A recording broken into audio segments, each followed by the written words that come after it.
Welcome everyone, this is Pine News and you're listening to LOTRO Players News, where we take a look at latest news on LOTRO and hear LOTRO players. And this week I am joined by Krister. Hello. Hello there, Krister. Have you been surviving the Mordorian weather? Yes. I've been using my my Maya sunscreen. There we go. Your Maya sunscreen. Yeah, surviving it, yes, but it's here and I feel it. Okay, then let us then leave the heat behind for a couple of minutes, I hope, and let's discuss what is going on in the world of LOTRO. And this week there was another round of testing for Update 41, but this time the testing was not on Bullroarer as it usually is, but this week it was instead on Mordor, which is the new legendary world that's coming up, and they wanted to do a full test of how the server operates and whether it's working, and they wanted to test, are they able to do what they want to do there? Could it handle the load and all sorts of things? So they were doing a stress test over this week, but they also had the regular build that you usually have for the testing in there. So the test version was in there, and they were testing, first off, the ping rate, so getting feedback from the people in Europe, because the Mordor server is located in Germany, and usually the people from Europe are constantly complaining about the ping times that they get, because if you're in Germany and you're trying to talk to a system over in New Jersey, you can see that there's a bit of a delay going back and forth in there. So they're given a nice opportunity to try out to see whether or not this is helping them with the troubles that they usually have communicating in there, because the Mordor server is going to be one that is located in Europe. And they're also testing out the new features with the Nazgul in there. So I heard that one of the things that they did is they spawned several raids in Buckland and removed the player cap. Meaning that, Interesting. so there was no layering or anything like that in there, as seeing how long does it take them to crash the server. So they said that they managed to crash it twice during the run. So that, I guess, was pretty much what they expected to eventually happen in there, but I'm sure that they were going to use that data in order to do the final tuning on the server and how it works, and of course make sure that there's actually layering and stuff like that when the server goes live, so that everything's working on normal in there.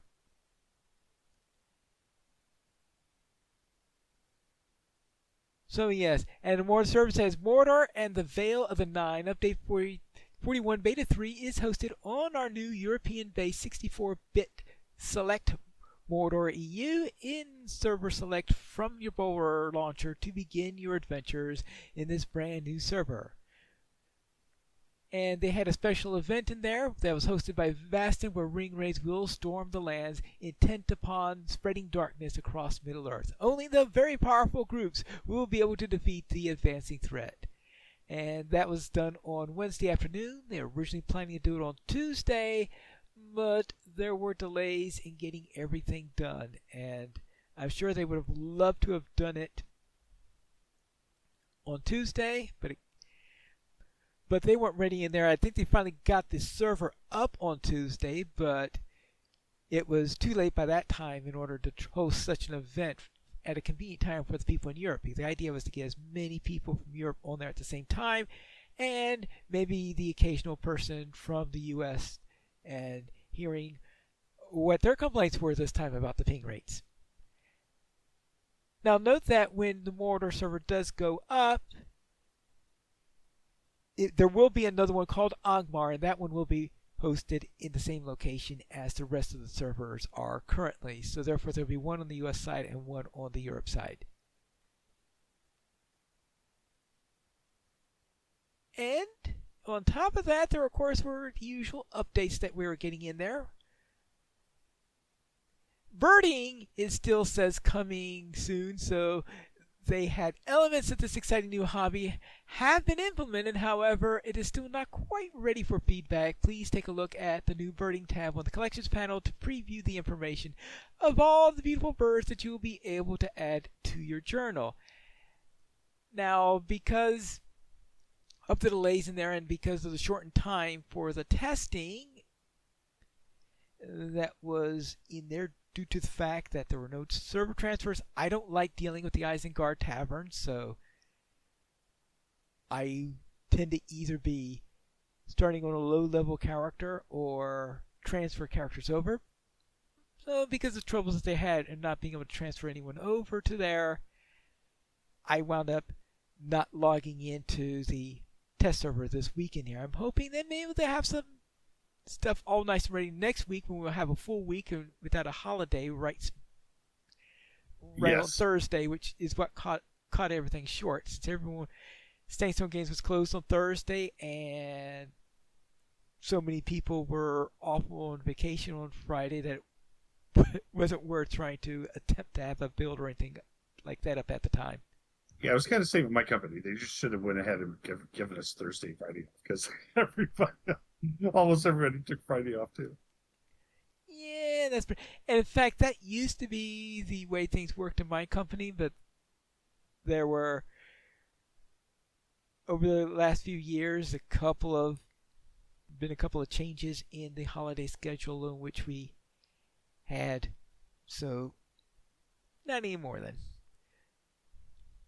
I think we used to have a floater, and whenever 4th of July fell on a Thursday or Tuesday, they used a floater in order to put a stopgap in there. 4-day weekend. Beautiful. Now, how do you get started in birding? First off, you visit the hobby master and to train in the birding hobby. So now that means that hobby masters will now know how to train you in more than one skill in there. All right. You see that bird over there? Yes. Look at it. Okay. You're a bird watcher now. All right. Please let us know if you find a hobby master that is not offering the option. So they're hoping that they got all the hobby masters to understand that there is more to this world than fish. I wonder if the hobby masters that don't offer it are actually just holdouts. That's possible. You don't watch birds. No, they're saying, "Oh, okay. See, what you do is you take this hook and you cast it towards the bird." That's right. Equip your birding kit and travel to any regions scouted for birds by Middle-earth explorers. You can explore to begin to search for birds using your birding action button. You will find several opportunities to spot birds with each attempt represented by different animations. First, you will call for birds. You will then scan for birds using your spyglass. And you must press your bird action button again when you see the indication that a bird has been spotted. Though the animation was not working quite properly for all races and genders during the current test build, so we hope they fix that before next week. For each time that you successfully spot a bird, you will open yourself up to finding a rarer bird from that region. And keep looking for birds until you have found all the birds of each region. Just be aware that after a while the birds will have grown wary of your presence, and you will need to come back later and to be able to spot any more in the area. Oh, I was hoping you were going to say that they're going to start attacking you on a regular basis. It's that guy again. Get him. Each bird that you have successfully spotted will be recorded in your birding section of your collections panel, so go out there and spot them all. But there was a bug during the latest build that caused the client to crash upon initial opening of the collections panel. So but that will be resolved with a relog.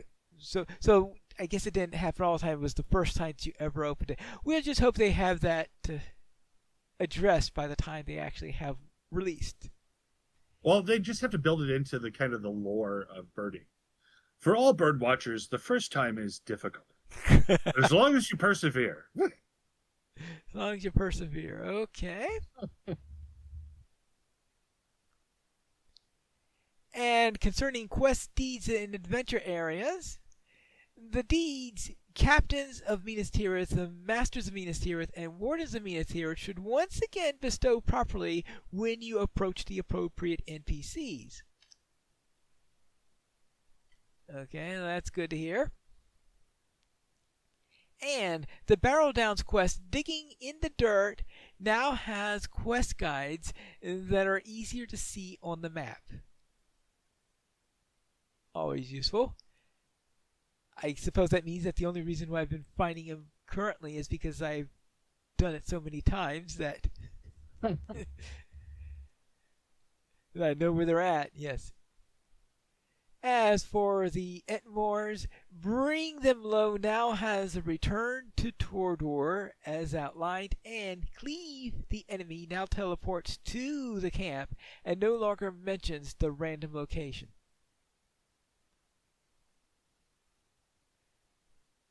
And looks like that's all we really have for this week, so not many changes. There are also some changes relating to the Lore Master, but I don't think any of them were significant enough in order to go over right now, since I think things are still a little bit subject to change. Gotcha. So that's it for it. So it was a relatively small set of changes this week, most likely because the main thing that they were testing were the features relating to the legendary server, since they were testing out Mordor at the time and testing the 64-bit client with the 64-bit server. Yes, the 64-bit servers, and seeing how they handled the stress of all the players and the like. Yeah, I'm really interested to see the results of that too, because I'm imagining the people in Europe had it was a pretty awesome experience. Well, I hope that they had a nice experience from it, because unless of course the first thing they did when they logged into the game was when did their birding. Then it would.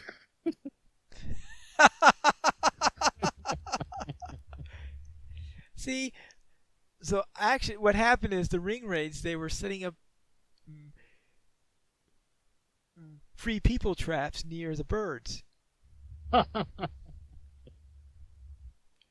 Yes. It's less bird watching and more human and dwarf catching. Yeah, that's what it is. Well, we'll have to see about that. Also in game news, this Wednesday on July 10th, you could join Scenario for a casual stroll through Daggerlad and the Dead Marshes.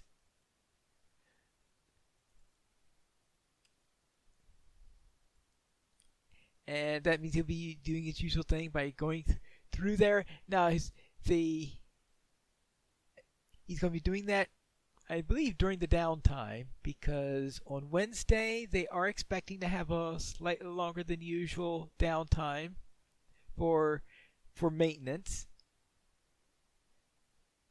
So we hope that goes well, because last time they decided to have an extra long downtime.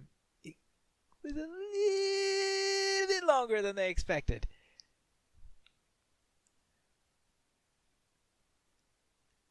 But anyway, Scenario will be probably on a private server, that employee only server, so just in case the downtime it would otherwise impinge upon his trip through there.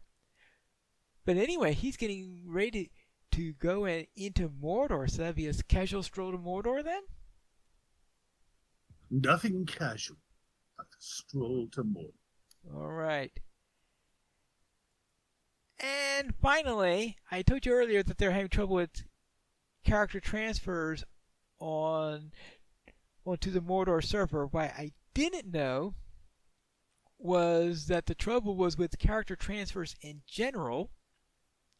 So character transfers were temporarily disabled, and as far as I can tell, they are still disabled.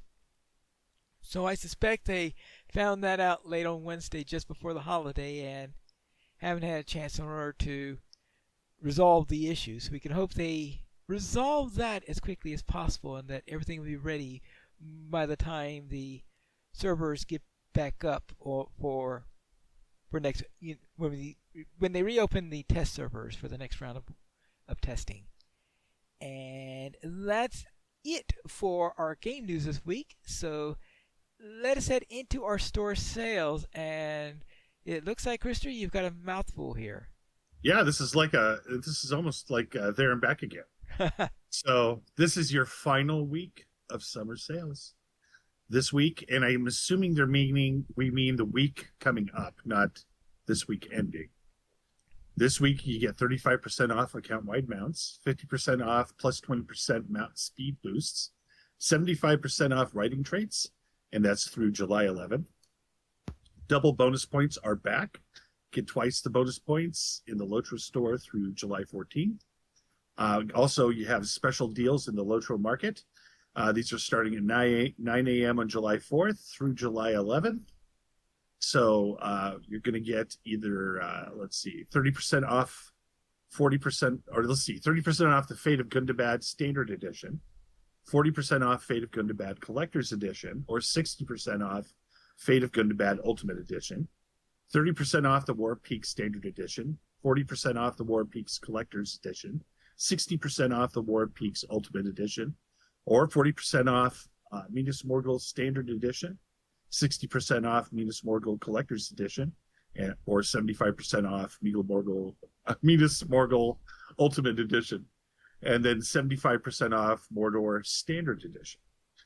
You also get to prepare for battle and get 30% off stat tomes and bundles, food and drink, combat buffs, movement buffs. This is all through July 11th. And then the weekly coupon is for a free regeneration food times 5. Coupon code, my favorite, not taters. That's going to be NOTTATERS. And that's through July 11th as well. Not taters. That's right. I agree with that. Because I'm allergic to the taters. You're allergic to the taters. Oh, yes. What's taters, precious? I'm more in line with Schmiegel. What's taters? Yeah. Potatoes. Yeah. All right, then let's head into our week in gaming. Krister, what were you up to? Well, I've been in Lord of the Rings. I've been thinking a lot about really looking seriously at another class, and even I came to a point where I even considered the classes that my character finds repugnant, like the Mariner. But it seems like the Mariner would actually be an interesting alternative to a captain as well. Just slightly different things going on. But I was really just taking a look at things, and I was just wishing I could combine the powers of a Bjorning and a Mariner and create a Bariner and have if you think about a fleet, you just give me one ship with a crew of Bjornings, and I will conquer the world. But I realize I can't. Mm-hmm.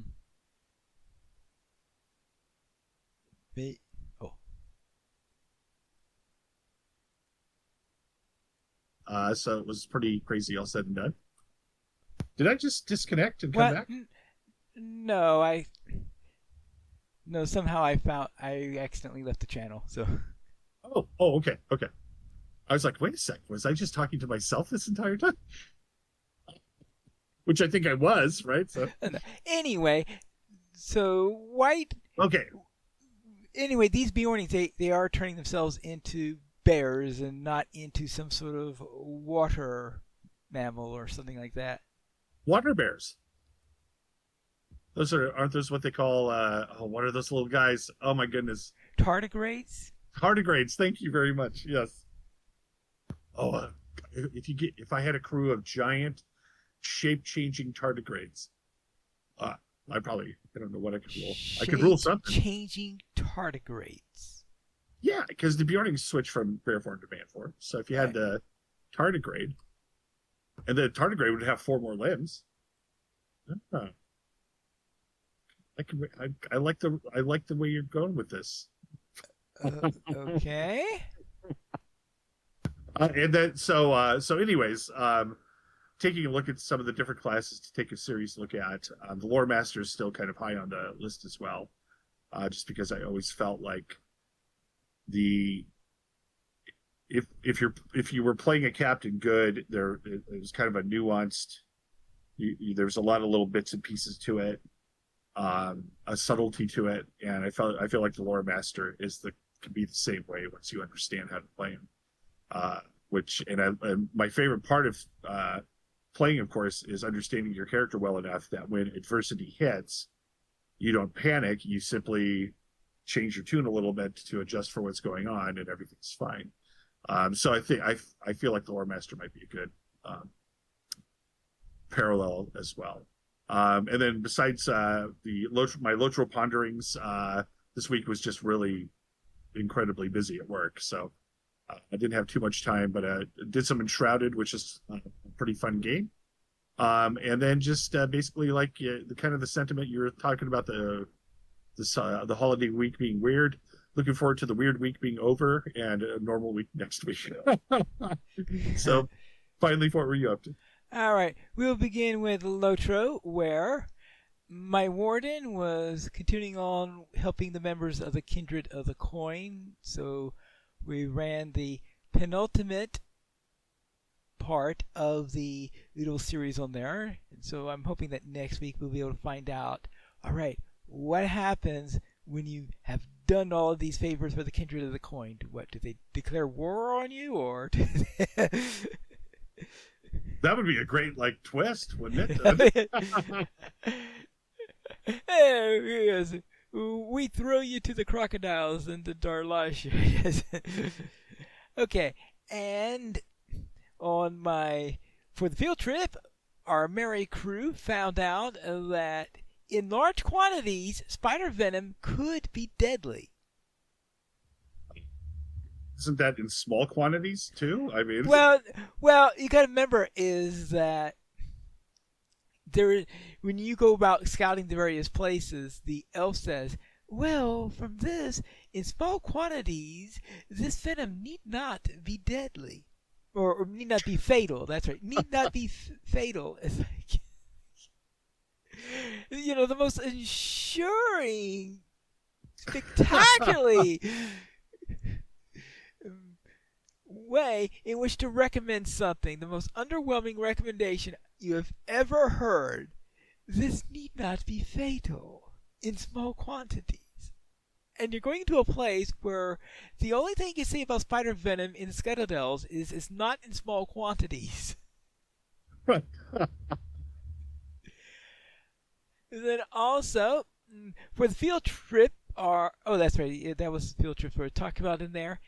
And finally, I was playing a roguelike deck building game called LOTRO, where you're essentially playing with a poker team, so you are trying to build poker hands that will help you to beat the blinds as you go along through the game. And that is my week in gaming. If you'd like to send us a comment, you can send it to podcast@loachplayers.com. The Players Alliance has 2 shows on Saturdays at 8:30 p.m. UC time. We record Loach Players News, and we record DDO Players News when Drac is available. You can listen to our live shows at loachplayers.com/live. And that is all for tonight, and this is Pilot Needles reminding you to skirmish responsibly.